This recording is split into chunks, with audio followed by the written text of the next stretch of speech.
अधी अधेरा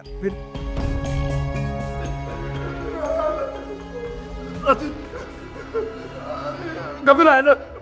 बाबा बिछवार बाबा ये हालत तुझे ये हालत नहीं ताजे होते ताजे लाइफ ने जालिम जबरा मुझे बेल्टी से तबीयत में था तब पार मुझे सभी कदर ताके पार मुझे तव्हां सां कंहिं बदतमीज़ी कई आहे थोरो वाज़े करे ॿुधाईंदो बस करो पर इस आपको तो बाप से विट वाला बाबा सही तो पिता जगह शर्माए थी साथ हुआ बाबा सही इन गुनाहगार अखंड छुआ मां तो के बताया बाबा सही मां तो बताया न न मां पाणे ॿुधायां थी साईं साईं असल में ॻाल्हि इहा आहे त मां जीअं ज़मीन तां अचां पई त हसीना जॾहिं मूं तुंहिंजे रिश्ते जी घुर कई तुंहिंजे भाउ रूंडे खां त मूंखे जवाबु ॾेई छॾियो छो जो मां ग़रीब आहियां तंहिंजे करे ऐं रेस डूंगर खां चङे मुड़ुस तव्हां खां घुर कई उते तूं राज़ी थी वई तूं छा थी सम्झी त तूं बंगुलनि में राज कंदीअ ऐशो आराम सां रहंदीअ अहिड़ो तो सां हथियल कंदुसि रेस डूंगर खां बि तोखे कोन सुञाणींदो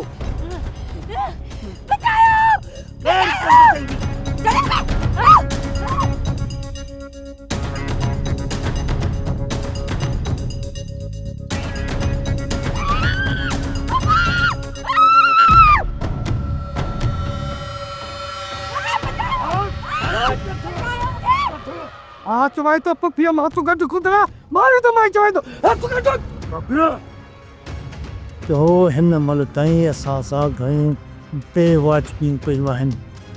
पर हींअर बेवाच तुंहिंजी गुंजाइश निश्ता अज़ीम जी हाणे इज़त न डूंगर ख़ान जी इज़त आहे ऐं डूंगर ख़ान जी इज़त खे तो ललकारियो आहे हाँ बस इहा ॻाल्हि बिक्सो आहे अदा बबू ने काड़ जे ईंदो लयसि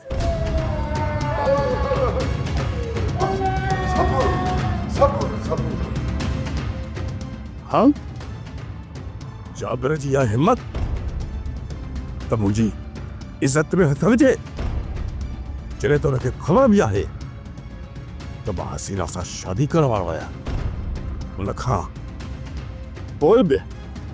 हुन इहा गुस्ताखी कई आहे बाबा से